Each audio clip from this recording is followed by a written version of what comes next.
Am I the a-hole for refusing to let my neighbor use my vintage bathtub for his therapy sessions? Original post. So, this whole situation is actually absurd, but I need outside opinions because I feel like I'm actually losing my mind.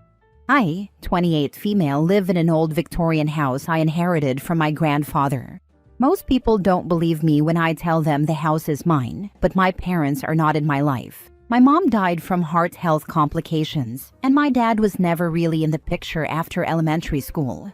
I had a really close relationship with my granddad growing up and loved visiting him in his home, so he left me the place in his will.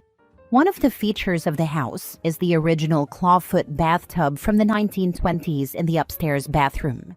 I was originally going to look into having it removed, but kept putting it off due to the logistics of getting it out of the house and hiring people to help me. I used it out of necessity, and it may sound weird, but I eventually fell in love with it. It's spacious, and it feels luxurious, like I'm some sort of old royal or something. Lol. Over the past few years, I've researched how to care for it, and only use special cleaners, and basically treat it like an antique. Enter my next-door neighbor Dennis, 50s male. Dennis is eccentric. He's into all these weird health trends, like grounding his feet in buckets of dirt for electrical balance, or drinking filtered water taken from our local pond because it has earth nutrients. I don't think he's a heavy drug user and doesn't have an actual mental disability, but he definitely has some mental issues. Lately, he's gotten into hydrotherapy, which apparently requires him to soak in cold water for extended periods to reset his nervous system. I don't really talk with him much, but will regrettably run into him every so often, since he always sits out on his front porch or meanders around his lawn. 2 weeks ago, Dennis came over and, completely out of the blue, asked if he could use my bathtub for his hydrotherapy sessions. I thought he was joking, but no, he earnestly explained that my tub was the perfect energy conduit because it was pre-industrial revolution and untainted by modern manufacturing processes. I told him no, obviously. I don't even let guests use that tub, let alone a rando wrinkly old dude who wants to fill it with ice water and do whatever nonsense he's into. Dennis did not take this well. He said I was being selfish with community resources, and that because I inherited the house rather than buying it, I had a duty to share, since I didn't work for it.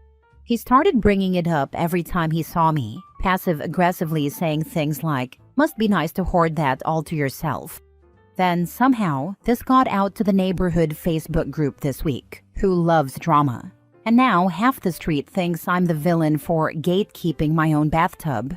This is just as absurd as it sounds. The cherry on top is Dennis conveniently claims that his shower stopped working too, so he doesn't even have a place to clean himself. Not like this was a favorite pastime of his to begin with.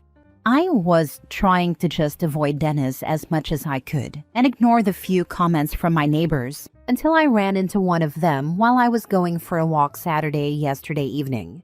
I don't really know her, but we chatted briefly, and somehow the topic of Dennis and the bathtub came up.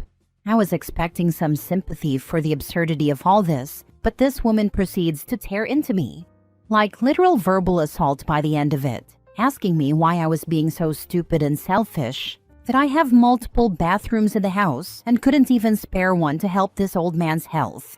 This morning I found a literal gift-wrapped bar of soap in my mailbox. There was no note or anything, but I assumed this was her insanely petty, passive-aggressive way of telling me to shove it.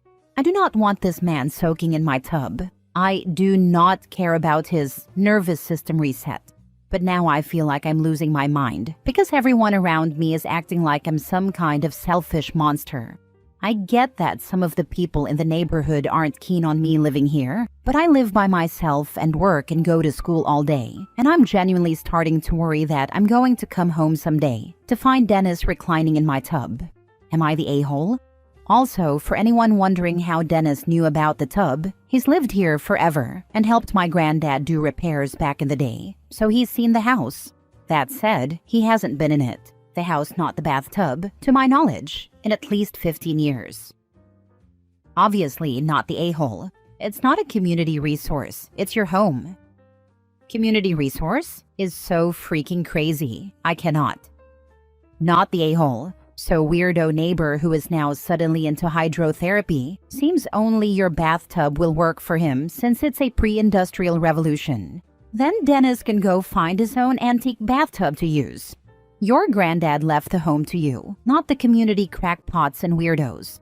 I'd let the neighbors feel so passionately. They can help Dennis get his own tub. Not the a-hole. Tell your neighbors that you will not allow a mentally ill man into your house to get naked in your bathtub. Your final answer is, hell no. And the next step will be a restraining order. Make sure they make the connection that there's a mentally ill man demanding to get naked in the house of a young woman who lives alone and do strange things in your favorite bathtub.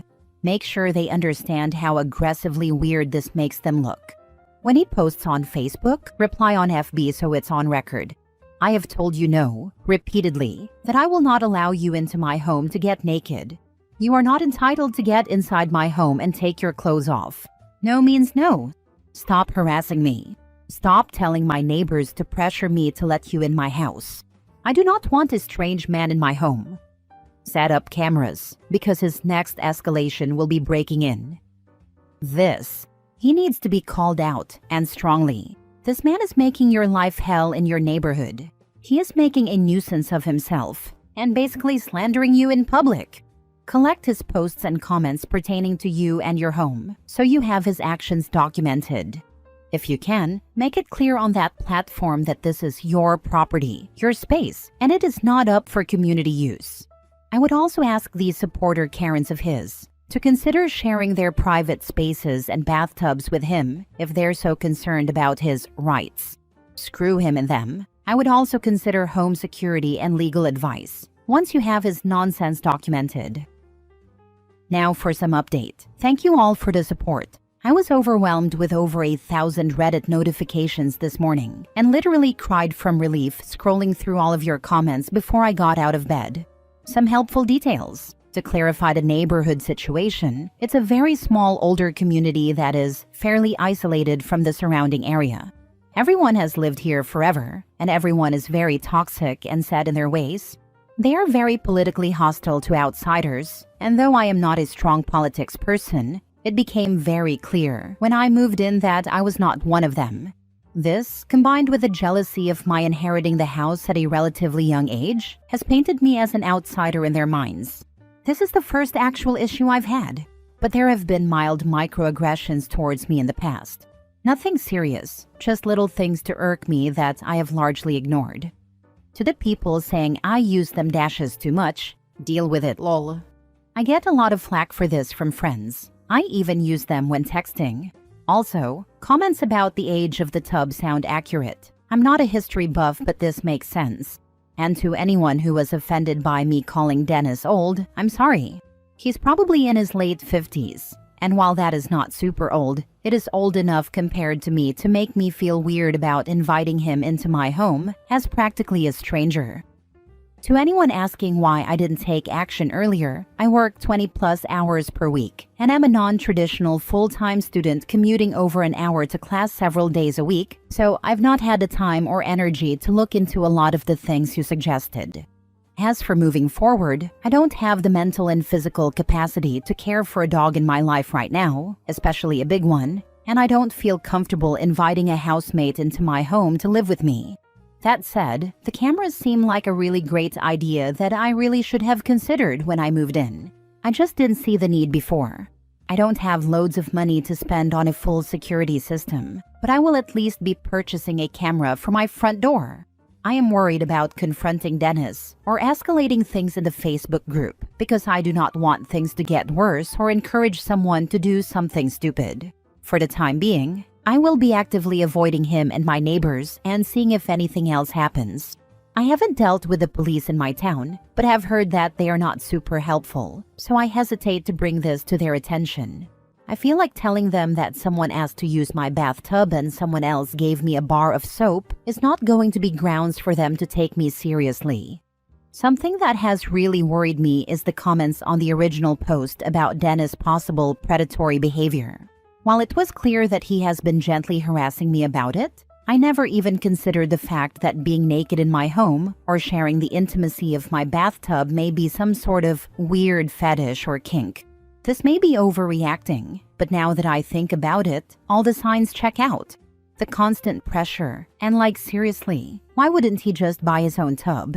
I feel naive and have a major ick, and am genuinely scared about what he might do if he actually has ill intentions. Any further input is welcome. I am still reading through all your lovely comments on the original post, and I will try to update you all if this escalates further.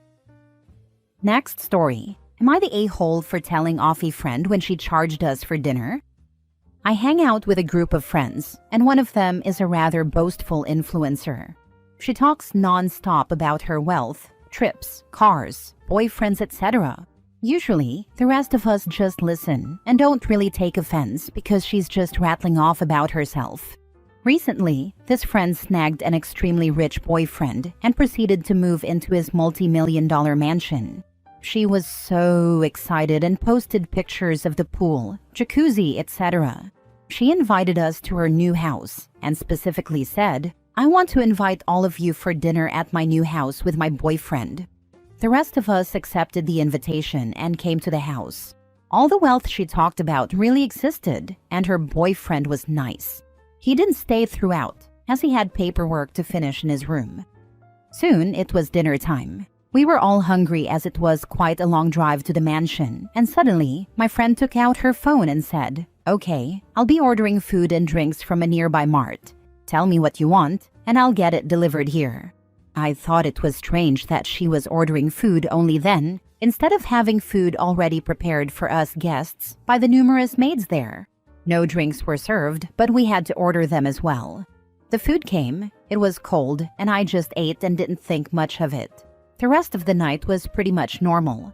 After we left, the friend proceeded to send us a text with a detailed breakdown of the cost of the a la carte dish and drink that each of us ordered, with a firm reminder to quickly transfer her the money. The first thing that came to my mind was annoyance. She gave us the impression that she would serve us dinner at her boyfriend's multi-million-dollar mansion, but it just ended up with each of us paying for our dinner. What sort of hostess was she? I felt that her invitation was misleading. I wasn't expecting a 10-course dinner, but social convention would imply that at least some simple food and water would be served for the guests, and that guests would not be charged. We transferred her the money, and then I sarcastically texted in the group chat, "Oh wow, if I knew we were all paying for our individual meals, we could have met at a restaurant for dinner." I guess all that wealth in the house was just for show. Then I left the group chat. Since that incident, I haven't hung out much with her. Am I the a-hole? Not the a-hole. When you are invited for dinner at someone's house, it is assumed you will be served dinner. If the host is ordering out, they should inform you prior that you have to pay for your order. And that's what I would have said in the group chat before leaving and not paid her. How did the other guests feel about it? I would pay and never talk to her again. Small cost for knowing who she really is. I would advise all my friends to do the same. I only say I would pay, so that she has zero reason to ever talk to me again. No, you owe me money texts. Just a clean break. Good luck with your new sad life. You are actually not enough of an a-hole. You can do better. Agreed. Out her to her new rich friends. If she's an influencer, out her on social media.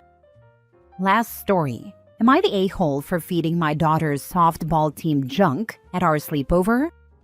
I, 35 female, have 3 children, all enrolled in extracurriculars. My oldest daughter, who's 13, plays softball and has for years. I live in a smaller town, so I know the other girls' parents, and we are well acquainted. I even consider a few of them friends. We take turns having big, huge sleepovers for the girls at our homes, and this weekend it was my daughter's turn. We had never discussed what we should and should not feed the girls, just allergies and such, so I didn't think there were any rules. My other child is also in sports, and I have never had complaints about this either. I've hosted these sleepovers before, just not this season yet, and there are a few mothers who are newer parents to the team. Anyway, I bought the girls pizza and breadsticks, and offered pink or regular lemonade for dinner. I also had a lot of snacks, mostly chips, but I did bake some brownies as well. The next morning, I just got a lot of Dunkin' Donuts. It's 15 girls I'm feeding, so I figured it was easiest because these types of things feed a lot of children. My children don't normally eat like this either. I was just excited for the first sleepover at our house this season. Anyway, I've gotten some complaints from the newer moms in our group chat. They said I shouldn't be loading their children up on sugar and junk food, and how their kids don't eat like that at home. I replied that it was a sleepover. It was supposed to be a fun event for the girls. So what was the big deal? That offended them. They accused me of undermining their parenting and said their daughters wouldn't be coming to my daughter's sleepovers anymore unless I decided to feed them better food. This caused an argument because, like I said, no one has ever mentioned what we should feed the children at these sleepovers, and there were never any rules. I thought it was fair game. I reiterated that it was just fun food. It was a slumber party, and a few of the other parents agreed with me. A few hours later, that mother replied in the group chat that her daughter would no longer be coming to any events at my home since I couldn't see that fun food was just a different word for junk. Then she called me a lousy mother for feeding children that and left the group chat. Am I the a-hole? Has she hosted yet? What do the other moms that have been around the block serve when it's their turn? I've heard pizza before as well, and I know one of the dads grilled hot dogs and hamburgers. I'm not sure about the rest. No, she hasn't hosted yet. When she does host, don't send your daughter, and I doubt some other girls will attend either. She will spend that time telling your daughter things that could lead to an unhealthy relationship with food. I'm gonna go with not the a-hole here. These moms never communicated any dietary restrictions to you, and as a parent, that's their responsibility if they're letting someone else look after their child for a night. And honestly, you're correct. Sleepovers are supposed to be fun. These are supposed to be bonding activities for the team, and stuff like this is supposed to be a treat.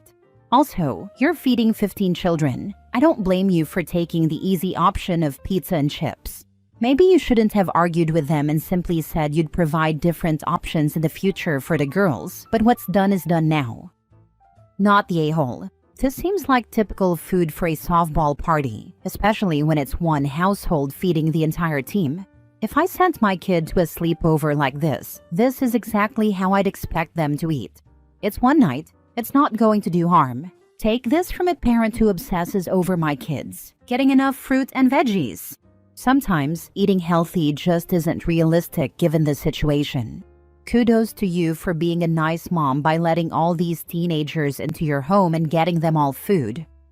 Right, like, is she supposed to spend hours in the kitchen cooking for that many kids? Pizza is classic for a softball party. Maybe she could have had a veggie tray. But let's be real, the kids won't be reaching for that. Let them have some unhealthy food sometimes. To me, that's a healthy mindset about food. It's good to have balance.